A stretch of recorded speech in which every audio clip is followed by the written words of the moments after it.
Hi friends, welcome to GVK study circle. ఈ వీడియోలో June 23, 2026కి సంబంధించి వార్తలు నిలిచిన జాతీయ, అంతర్జాతీయ, రాష్ట్రీయ అంశాల గురించి, వార్తలు నిలిచిన వ్యక్తులు, అవార్డులు, పుస్తకాలు, మరి క్రీడా సంబంధిత సమాచారం ఒక్కొక్క అంశాన్ని వివరంగా తెలుసుకుందాం. అంతకంటే ముందుగా నిన్నటి డైలీ కరెంట్ అఫైర్స్ వీడియోలో అడిగిన ప్రశ్నకి వివరణతో కూడిన సమాధానాన్ని చూద్దాము. సో క్వశ్చన్ వచ్చేసి, ఇటీవల వార్తలు నిలిచిన ఒక అంతర్జాతీయ సంస్థ పైన అని అర్థం చేసుకోవచ్చు, లేదంటే వార్తలు నిలిచిన ఒక వ్యక్తి పైన అని కూడా అర్థం చేసుకోవచ్చు. ఆల్రెడీ మన డైలీ కరెంట్ అఫైర్స్ వీడియోలో డిస్కస్ చేసిన ఒక మోస్ట్ ఇంపార్టెంట్ టాపిక్నే ప్రశ్నగా ఇచ్చాను. ప్రశ్నని మరొకసారి చూడండి. 2026, 2035 కాలానికి గాను అంతర్జాతీయ సముద్ర న్యాయ ట్రిబ్యునల్ ITLOS న్యాయమూర్తిగా, జడ్జిగా ఎన్నికైన భారతీయుడు ఎవరు? మరి ITLOS ప్రధాన కేంద్రం ఎక్కడ ఉంది? వార్తలు నిలిచిన సంస్థలపైన ప్రత్యేకంగా ఫోకస్ చేయండి. ఇక్కడ ITLOS అబ్రివేషన్ ఏంటి? International tribunal for law of the see.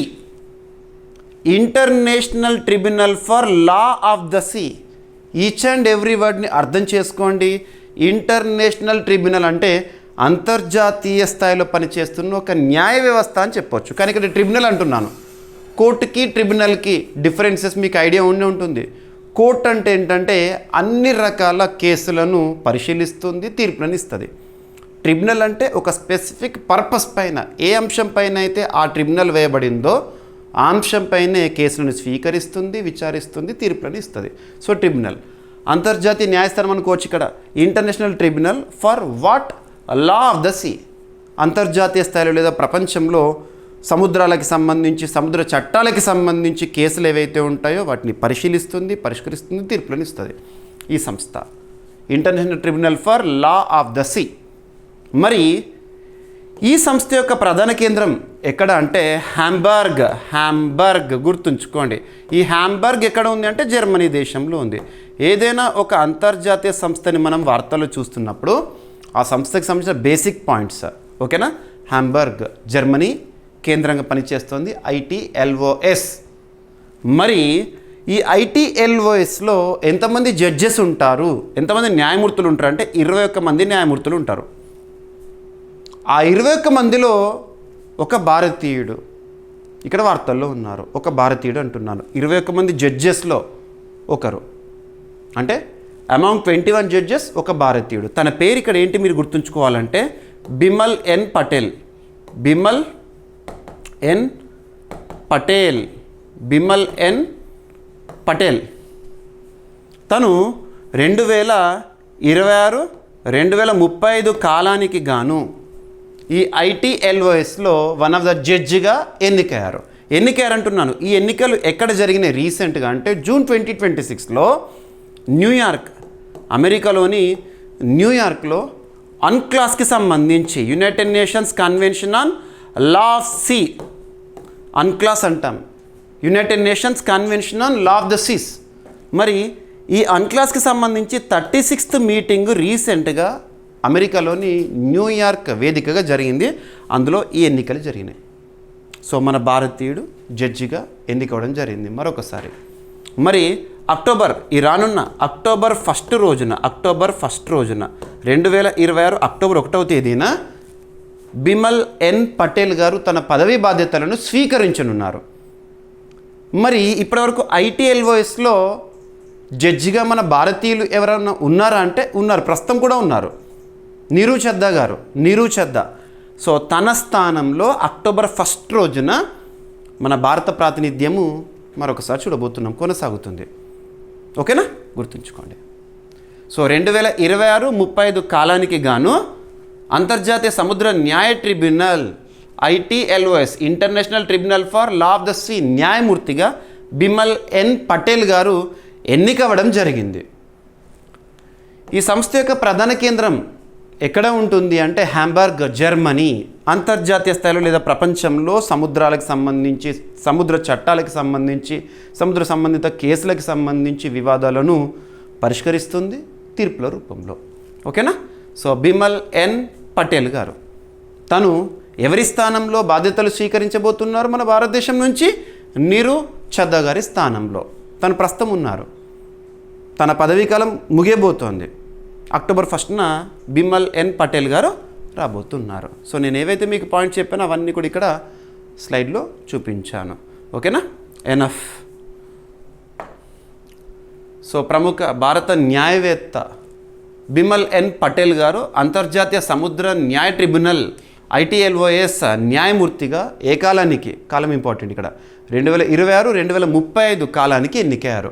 అంటే ఈ ITLOSలో భారత్ యొక్క స్థానం అనేది పదిలంగా ఉంది, కొనసాగబోతోంది. భారత స్థానము, పర్సన్స్ చేంజ్ అవుతున్నారు. ఓకేనా? నీరు చద్దా గారి స్థానంలో బిమల్ ఎన్ పటేల్ గారు రాబోతున్నారు. కానీ భారత్ యొక్క స్థానం అనేది ఇంపార్టెంట్ ఇక్కడ. ఓకేనా? 2026 అక్టోబర్ 1న పదవి బాధ్యతలు స్వీకరిస్తారు. ఎవరి స్థానంలో? గుర్తుంచుకోండి. ఓకేనా? ఇక ఈ ఎన్నిక సముద్ర న్యాయంపై ఐక్యరాజ్య సమితి ఒప్పందం, United Nations Convention on law of the sea అంటాం కదా, సభ్య దేశాల 36th మీటింగ్ ఏదైతే ఉంటుందో రీసెంట్గా న్యూయార్క్లో జరిగింది, అమెరికాలో, అందులో జరిగింది. ఓకేనా? మరి ఈ 2026-35 కాలానికి కొత్తగా 7 న్యాయమూర్తులు ఎన్నికయ్యారంట. అందులో ఒకరు మన భారతీయులు. మొత్తం ఎంతమంది ఉంటారు ఈ ITLOSలో న్యాయమూర్తులు అంటే? 21. గుర్తుంచుకోండి. సో రీసెంట్గా కొత్తగా ఎన్నికైన న్యాయమూర్తులు ఏ దేశాలకు సంబంధించిన వారంటే భారత్ నుంచి, వియత్నాం నుంచి, Ghana, Tunisia, Russia, Brazil, Netherlands దేశాలకు ప్రాతినిధ్యం వహిస్తారు. ఓకేనా? రైట్. ఇక international tribunal for the law of the sea ఏ సంవత్సరంలో స్థాపన అని అడగవచ్చు. 1996లో. హెడ్ క్వార్టర్ వచ్చేసి హాంబర్గ్, జర్మనీ. సముద్ర న్యాయంపై ఐక్యరాజ్య సమితి ఒప్పందం అమలుకు సంబంధించిన వివాదాల పరిష్కారం కోసం పనిచేస్తుంది, అన్క్లాస్కి సంబంధించి. ఇక మొత్తం న్యాయమూర్తులు ఎంతమంది ఉంటారు? 21. 21లో ఒకరు మన భారతీయులు ఉన్నారు. ఇక UNCLOS United Nations Convention on law of the sea. ఓకేనా? 1982లో ఈ ఒప్పందం అనేది ఆమోదము అమల్లోకి వచ్చింది 1994లో. ఓకేనా? ఎనఫ్. సో ఈ విధంగా ఏదైనా ఒక అంతర్జాతీయ సంస్థ గురించి చూస్తున్నప్పుడు, అందులోనూ ఒక అంతర్జాతీయ సంస్థకి సంబంధించి భారత ప్రాతినిధ్యాన్ని చూస్తున్నప్పుడు డెఫినెట్గా మనం ఆ టాపిక్ని డెప్త్గా నేర్చుకోవాలి. స్టాటిక్ పాయింట్స్ నేర్చుకోవాలి, ప్రధాన కేంద్రం ఎక్కడ, సభ్య దేశాలు ఎన్ని, ఇటువంటివన్నీ కూడా చూడాల్సి ఉంటుంది. ప్రతి పాయింట్ని కూడా మీకు నేను పోటీ పరీక్షల కోణంలో ఇస్తున్నాను. ఓకేనా? సో దిస్ ఈజ్ ఎనఫ్ ఈ టాపిక్కి సంబంధించి. ఓకేనా? ఇక ఈరోజు ఫస్ట్ టాపిక్లోకి వెళ్ళే ముందు అభ్యర్థులందరికీ కూడా ఒక బిగ్గెస్ట్ అనౌన్స్మెంట్. మన CA 360 కోర్సు సబ్స్క్రైబర్స్ మరియు మీ ఫ్రెండ్స్ అందరికీ కూడా ఈ ఇన్ఫర్మేషన్ని చేరవేయండి. ఏంటంటే మన GVK స్టడీ సర్కిల్ యాప్లో, ఈ మంత్లోనే జూన్ 27th రోజు మరియు జూన్ 28th రోజు 2 రోజుల పాటు, ఒక రోజేమో APPSC గ్రూప్ 2కి సంబంధించి ప్రిలిమ్స్ గ్రాండ్ టెస్ట్ ఉంటుంది ఆన్లైన్లో, మన యాప్లోనే. క్వశ్చన్ పేపర్ ఎంత అద్భుతంగా ఉంటుందంటే, సేమ్ మీరు APPSC group 2 preliminary examination screening test paper ఎలా అయితే ఉంటుందో ఆ విధంగా నేను అంచనా వేసి పేపర్ని ప్రిపేర్ చేశాను. సో స్క్రీనింగ్ టెస్ట్ ఏ రోజు? 27th రోజు ఉంటుంది, జూన్, సాటర్డే అవుతుంది. సేమ్ టైం మీకు APPSC గ్రూప్ 2 ప్రిలిమినరీ ఎంత టైం అయితే ఉంటుందో అంతే టైం, ఎన్ని మార్క్స్ అయితే ఉంటుందో అన్ని మార్క్స్, ఆ విధంగా. ఇక మెయిన్స్, మరి ప్రిలిమ్స్తో పాటు మనకు మెయిన్స్ కూడా కావాలి కదా. మెయిన్స్లో 2 పేపర్లు ఉంటాయి కాబట్టి జూన్ 28 సండే రోజు మార్నింగ్ ఒక పేపరు, ఆఫ్టర్నూన్ ఒక పేపరు, సేమ్ 150 మార్క్స్ 150 మార్క్స్. ఏదైతే APPSC గ్రూప్ 2 ఎగ్జామినేషన్ ప్యాటర్న్ ఉంటుందో అదే ప్యాటర్న్లో మీకు ఎగ్జామినేషన్ పూర్తి ఉచితంగా మన GVK స్టడీ సర్కిల్ యాప్లో పూర్తి ఉచితంగా ఈ టెస్టులు అనేది ఎవరైనా రాయొచ్చు. దానికి మీరు చేయాల్సిందల్లా మీ ఫ్రెండ్స్ అందరికీ చెప్పండి, GVK స్టడీ సర్కిల్ యాప్ని ఇన్స్టాల్ చేసుకోండి. ఓకేనా? మీకు ఈ టెస్ట్కి సంబంధించి మిగతా వివరాలు ఏవైతే ఉంటాయో అవన్నీ కూడా మీకు యాప్లో అలర్ట్స్ రూపంలో మీకు ఇన్ఫర్మేషన్ని చేరవేస్తాము. ఓకేనా? అలర్ట్గా ఉండండి. ఒక మంచి మాక్ టెస్ట్ ఇది. మీ యొక్క నాలెడ్జ్ని పరిశీలించండి. ఓకేనా? సో చూడండి. ఇక తెలంగాణ అభ్యర్థులు రానున్న రోజుల్లో నోటిఫికేషన్స్ అనేవి రాబోతున్నాయి కాబట్టి తెలంగాణ అభ్యర్థుల కోసం కూడా నేను ఫ్రీ టెస్ట్లను కండక్ట్ చేస్తాను. No need to worry. ఇప్పుడు ఏపీపీఎస్సీకి సంబంధించి జాబ్ క్యాలెండర్ ఉంది కాబట్టి ఏపీపీఎస్సీకి సంబంధించి ఈ చొరవ తీసుకున్నాను. తెలంగాణకు సంబంధించి కూడా తీసుకుంటాను. సో రానున్న రోజుల్లో అన్ని పోటీ పరీక్షలను దృష్టిలో ఉంచుకొని మీకు నేను సర్వీసెస్ అనేవి అందిస్తూనే ఉంటాను. ఓకేనా? సో ఈరోజు ఫస్ట్ టాపిక్ వచ్చేసి ఒక సూపర్లేటివ్ టాపిక్ అని చెప్పొచ్చు, లేదా ప్రపంచంలో భారత్ అగ్రస్థానం అని చెప్పొచ్చు. సూపర్లేటివ్స్ అంటే ఏంటంటే మొట్టమొదటి, తొలి, అతిపెద్ద, అతి చిన్న, అతి పొడవైన ఇలాంటి ప్రత్యేక పదాలతో కూడిన కరెంట్ అఫైర్స్ మనం సూపర్లేటివ్స్గా చూస్తాము. ఇక్కడ ఏంటంటే ప్రపంచంలో తొలి స్థానంలో భారత్ ఉంది. దేని విషయంలో? షిప్ రీసైక్లింగ్ విషయంలో. నౌకలు ఉంటాయి కదా, ఆ నౌకలకి సంబంధించి రీసైక్లింగ్ చేయడంలో ప్రపంచంలో భారత్ అగ్రస్థానంలో ఉందంట. మరి ఈ టాపిక్కి సంబంధించి మనం ఫోకస్ చేయాల్సింది ఏంటంటే ఏ అంతర్జాతీయ సంస్థ నివేదిక ప్రకారం ఈ గణాంకాలు, మరియు ఆ గణాంకాలు ఏంటి, ప్రపంచంలో షిప్స్ రీసైక్లింగ్ విషయంలో భారత్ యొక్క వాటా ఏ విధంగా ఉంది, గతంలో నుండి ఇప్పటివరకు మార్పులు ఏ విధంగా జరిగింది, భారతదేశంలో షిప్ రీసైక్లింగ్ అంటేనే ఏ రాష్ట్రం గుర్తుకు రావాలి, ఇలాంటి పాయింట్స్ అన్నీ కూడా ఈ టాపిక్లో భాగంగా మనం అర్థం చేసుకోవాలి. ఇక్కడ అబ్జర్వ్ చేస్తే గడిచిన క్యాలెండర్ ఇయర్ 2025లో ప్రపంచంలో అగ్రశ్రేణి నౌకల పునర్వినియోగ దేశంగా భారత్ నిలిచిందంట. ఇండియా బికమ్స్ వరల్డ్స్ టాప్, మొదటి స్థానంలో షిప్ రీసైక్లింగ్ నేషన్గా నిలిచిందంట నౌకల రీసైక్లింగ్కి సంబంధించి. ఓకేనా? మరి ఎవరు చెప్తున్నారంటే United nations conference on trade and development, United nations conference on trade and development, UNCTAD. ఈ సంస్థ యొక్క ప్రధాన కేంద్రం వచ్చేసేసి ప్యారిస్, ఫ్రాన్స్. ఆ సంస్థ చెప్తున్న గణాంకాలు ఏంటో చూద్దాము. 2025 సంవత్సరంలో, గడిచిన సంవత్సరంలో నౌకల పునర్వినియోగంలో, షిప్స్ రీసైక్లింగ్లో భారత్ ప్రపంచంలోనే మొదటి స్థానంలో ఉంది. సో రీసెంట్గా United nations conference on trade and development వారు ఇచ్చిన నివేదిక ప్రకారము ప్రపంచ నౌకల పునర్వినియోగంలో, షిప్స్ రీసైక్లింగ్లో భారత్ యొక్క వాటా 2024లో 30.1% ఉంటే 2025 వరకల్లా 35.4%కి పెరిగిందంట. సో ప్రపంచంలో మొత్తం చూసుకుంటే షిప్స్ రీసైక్లింగ్ అనేది 100% అనుకోండి. ప్రపంచంలో 100% షిప్స్ రీసైకిల్ అవుతున్నాయి అనుకోండి. అందులో 35.4% భారత్ వాటానేనంట. అలా అగ్రస్థానంలో ఉంది. ఇక భారత్లో నౌకల పునర్వినియోగ పరిమాణం వచ్చేసేసి 2024లో 1.86 మిలియన్ స్థూల టన్నుల నుంచి 2025లో 2.99 మిలియన్ స్థూల టన్నులకు పెరిగి దాదాపు 60% వృద్ధి నమోదైందంట. ఈ విజయంతో మ్యారిటైమ్ ఇండియా విజన్ 2030 కింద ప్రపంచంలో అగ్రగామి నౌకల పునర్వినియోగ దేశంగా మారాలన్న లక్ష్యాన్ని భారత్ 5 ఏళ్ళు ముందుగానే సాధించింది. విధాన సంస్కరణలు, పాలసీ రీఫార్మ్స్, పరిశ్రమల కృషి, పర్యావరణ మరియు భద్రతా ప్రమాణాల అనుసరణ వల్ల ఈ ఘనత సాధ్యమైందని ministry of ports, shipping, waterways, ప్రస్తుతం కన్సర్న్ మినిస్టర్గా మన భారతదేశంలో కేంద్ర మంత్రిగా ఎవరున్నారు? సర్బానంద్ సోనోవాల్ గారు తెలిపారు. ఈ టాపిక్కి మీకు సోర్స్ ఏంటంటే ప్రెస్ ఇన్ఫర్మేషన్ బ్యూరో, PIB. అభ్యర్థులకు ప్రతిసారి చెప్తున్నాను, నేను చెప్పే టాపిక్స్ అన్నిటికీ కూడా సోర్సెస్ చాలా authentic sources. Press information bureau, news on air, all India radio, జాతీయ స్థాయిలో ప్రముఖ వార్తాపత్రికలు, రాష్ట్ర స్థాయిలో ప్రముఖ వార్తాపత్రికలు. ఒకవేళ అంతర్జాతీయ అంశాలైతే అథెంటిక్ సోర్సెస్ నుండి సమాచారాన్ని సేకరించి ఆ టాపిక్స్ని నిర్ధారణ చేసి మీ ముందుకు తీసుకొస్తున్నాను. ఓకేనా? సో ఇది ఇక్కడ టాపిక్. ఇక ministry of ports, shipping, waterways, ప్రస్తుతం కన్సర్న్ మినిస్టర్ సర్బానంద సోనోవాల్ గారు. ఇక నౌకల పునర్వినియోగ చట్టం అమల్లోకి వచ్చిన సంవత్సరము 2019 సంవత్సరము. నౌకల సురక్షిత మరియు పర్యావరణ హిత పునర్వినియోగము. సో షిప్స్ రీసైక్లింగ్ అంటే అంతర్జాతీయ స్థాయిలో మనకు హాంకాంగ్ ఒప్పందం అనేది గుర్తుకు రావాలి. భారత్ హాంకాంగ్ ఒప్పందాన్ని ఏ సంవత్సరంలో ఆమోదించిందని గతంలో పోటీ పరీక్షలు అడిగారు. 2019. ఈ హాంకాంగ్ ఒప్పందం యొక్క లక్ష్యం ఏంటంటే సురక్షితమైన పర్యావరణహిత నౌకల పునర్వినియోగం, రీసైక్లింగ్. గుర్తుంచుకోండి. ఓకేనా? ఇక మన భారతదేశంలో షిప్స్ రీసైక్లింగ్, నౌకల పునర్వినియోగం అనగానే ఒక రాష్ట్రం గుర్తుకు రావాలి.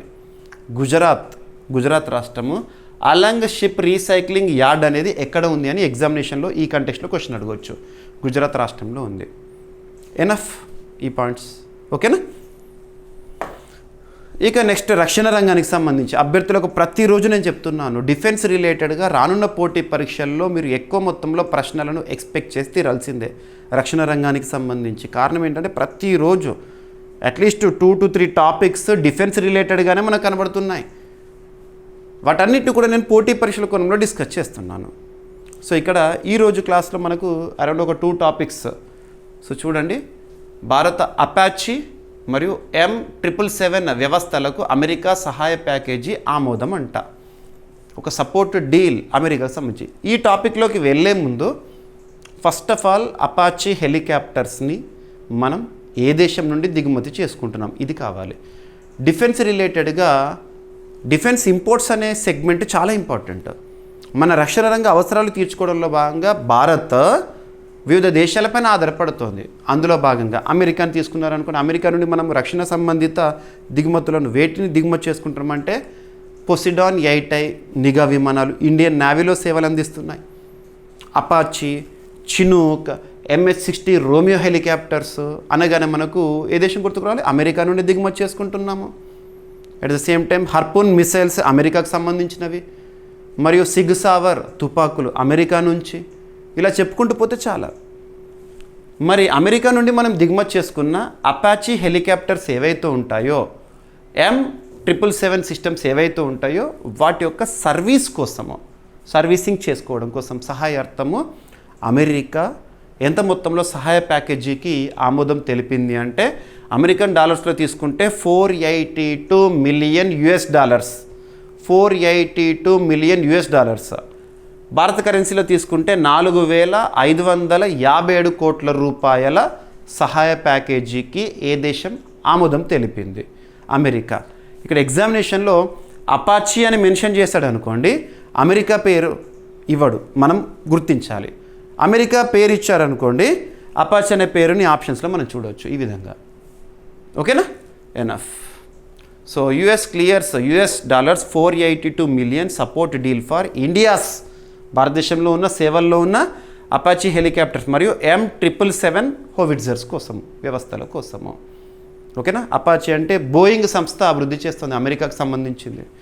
ఓకేనా? రైట్. ఎనఫ్. ఇక ప్యాకేజీ విలువ ఇండివిజువల్గానే అవసరం లేదు, రెండు కలిపి మీకు ఇక్కడ చెప్పాను నేను. సో అపాచీ హెలికాప్టర్ బోయింగ్ సంస్థ తయారు చేస్తుంది, అటాకింగ్ హెలికాప్టర్స్ ఇవి. ఓకేనా? రైట్. ఇక నెక్స్ట్ రక్షణ రంగానికి సంబంధించే విజయవంతమైన ఒక పరీక్ష, మనం మిసైల్ టెస్ట్స్ ఇటువంటివి తరచూ చూస్తూ ఉంటాము. రీసెంట్గా మన రక్షణ రంగానికి సంబంధించి గరుడాస్త్ర అనే ఒక వెహికల్ మౌంటెడ్ మోటార్ సిస్టమ్ విజయవంతమైన పరీక్ష. ఫస్ట్ ఆఫ్ ఆల్ ఈ గరుడాస్త్రాన్ని ఎవరు తయారు చేస్తారు? గరుడాస్త్ర ఎవరు తయారు చేశారంటే ఒక ప్రైవేట్ సంస్థ మన భారతదేశంలో, నిబే లిమిటెడ్. నిబే అనే సంస్థ, నిబే లిమిటెడ్ ప్రైవేట్ సంస్థ నిబే. ఈ నిబే అనే సంస్థ మహారాష్ట్రలో ఉంది, పూణే కేంద్రంగా పనిచేస్తుంది. నిబే లిమిటెడ్ వారు తయారు చేసిన గరుడాస్త్రాన్ని విజయవంతంగా పరీక్షించడం జరిగింది మధ్యప్రదేశ్లో. ఓకేనా?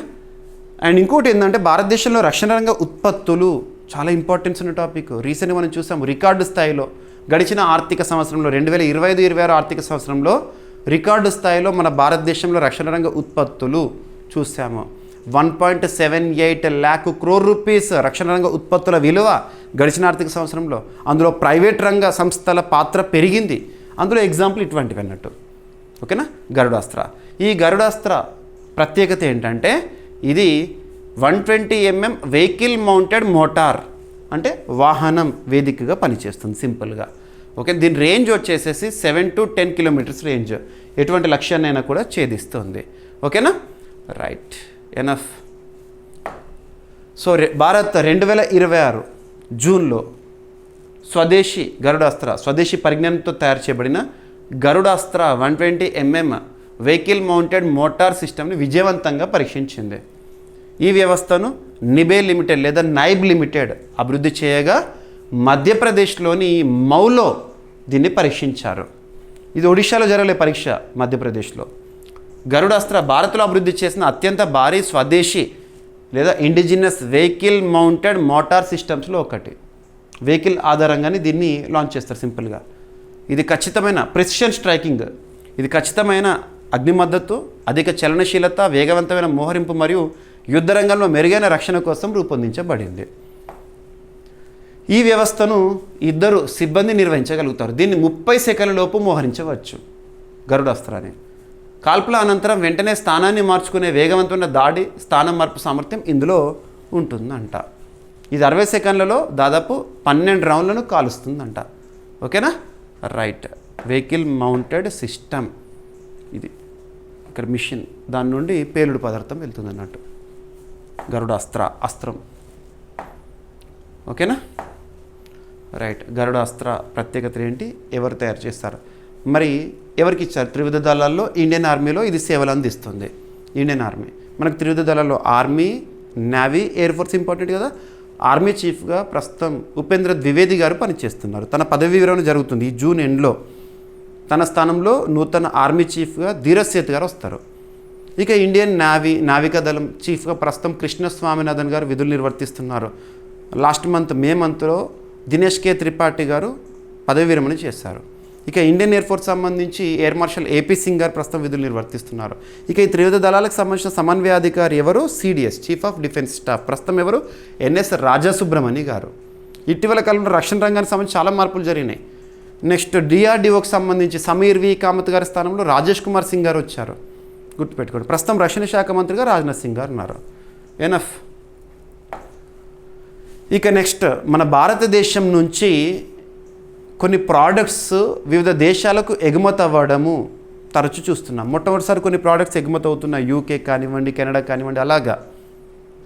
ముఖ్యంగా భారతదేశంలో వ్యవసాయ రంగానికి సంబంధించిన ఉత్పత్తులు లేదా అగ్రికల్చర్ ప్రాసెస్డ్ ప్రోడక్ట్స్ ఏవైతే ఉంటాయో వాటిని వివిధ దేశాలకు ఎగుమతి అనగానే మనకు ఒక సంస్థ గుర్తొస్తుంది. APEDA agriculture and processed foods exports development authority. Agriculture and processed foods exports development authority. APEDA అనే సంస్థ ఏ మంత్రిత్వ శాఖ పరిధిలో పనిచేస్తుందని చాలాసార్లు అడిగారు పోటీ పరీక్షల్లో. ఏదైనా ఒక సంస్థ గురించి చూస్తున్నప్పుడు నోడల్ మినిస్ట్రీ ఏంటో తెలుసుకోవాలి. అపేడా అనేది మినిస్ట్రీ ఆఫ్ కామర్స్ పరిధిలో పనిచేస్తుంది. ఇక్కడ కీవర్డ్ ఏంటి? ఏదైనా ఒక సంస్థకు సంబంధించి మనం చూస్తున్నప్పుడు ఎక్స్పోర్ట్స్, ఇంపోర్ట్స్, ట్రేడ్ అనే పదాలు చూసారనుకోండి, that comes under ministry of commerce. ప్రస్తుతం కన్సర్న్ మినిస్టర్గా ఎవరున్నారు? పీయూష్ గోయల్ గారు. గుర్తుపెట్టుకోండి. ఉదాహరణకు food safety standards authority of India ఏ మంత్రిత్వ శాఖ పరిధిలో? Ministry of health and family welfare. ఇలాగా. ఓకేనా? సో ఇక్కడ అపేడా భారతదేశంలో వ్యవసాయ రంగానికి సంబంధించి కానివ్వండి, ప్రాసెస్డ్ ఫుడ్స్ ఏవైతే ఉంటాయో వాటిని ఎక్స్పోర్ట్ చేయడంలో ప్రోత్సహిస్తూ ఉంటుంది. మరి మొట్టమొదటిసారి మన భారతదేశం నుంచి ఒడిషా రాష్ట్రంలోని బలంగీర్ నుంచి ఆస్ట్రియా దేశానికి ఐరోపా ఖండంలో ఒక దేశం ఆస్ట్రియా ఏం ఎక్స్పోర్ట్ చేసింది అపెడా అంటే first ever export of dried whole egg powder. Egg ఉంటుంది కదా, కోడిగుడ్డు, దాన్ని డ్రై చేసి పౌడర్ చేస్తారన్నట్టు. ఆ పౌడర్ని చాలా ఇండస్ట్రీస్లో వాడుతారు. కొన్ని న్యూట్రిషన్ ప్రోడక్ట్స్లో కానివ్వండి, కేక్స్, బేక్ ఐటమ్స్లో కానివ్వండి, మెడిసినల్గా కూడా ఇంపార్టెన్స్ ఉంటుంది. Whole egg dried powder. ఓకేనా? దాన్ని ఎక్కడి నుంచి? భారతదేశంలో డ్రైడ్ హోల్ ఎగ్ పౌడర్ అనగానే మనకు ఒడిషా రాష్ట్రంలోని ఏ ప్రాంతం గుర్తొస్తుంది? బలంగీర్. ఆ ప్రోడక్ట్ని ఆస్ట్రియాకి ఎగుమతి చేస్తారంట అపెడవారు. ఇదే ఇక్కడ టాపిక్ అంతే.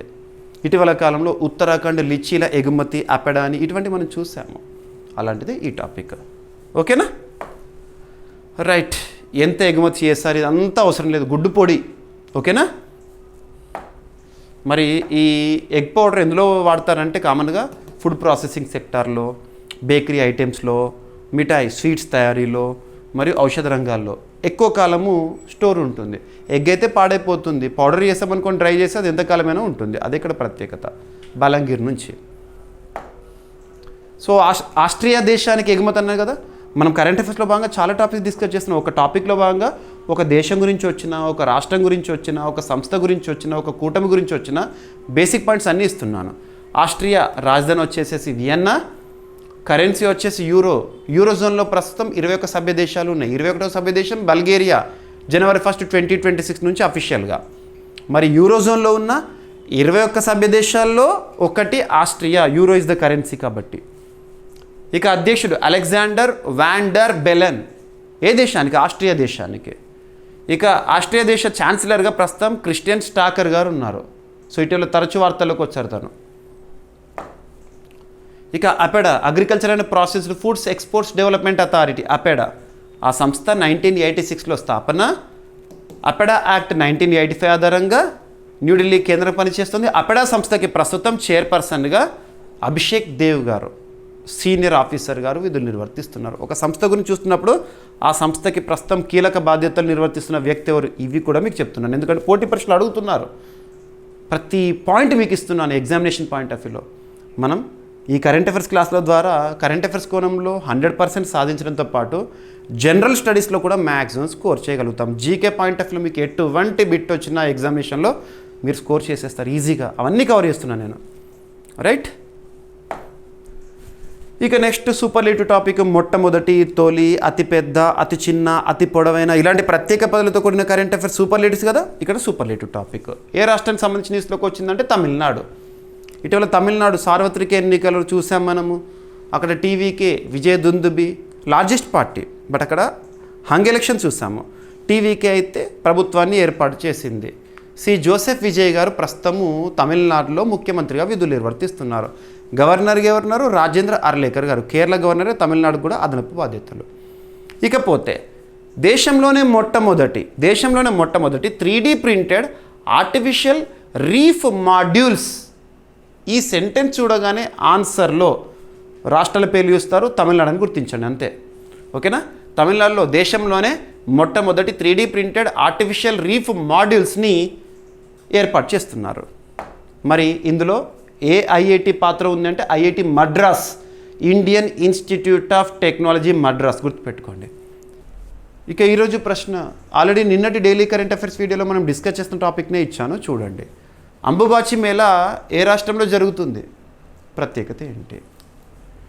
ఇక ఈరోజు టాపిక్స్ని క్విక్ రివిజన్ చేస్తే నిన్నటి డైలీ కరెంట్ అఫైర్స్ వీడియోలో అడిగిన ప్రశ్నకి కంప్లీట్ ఎక్స్ప్లెనేషన్ ఇచ్చాను.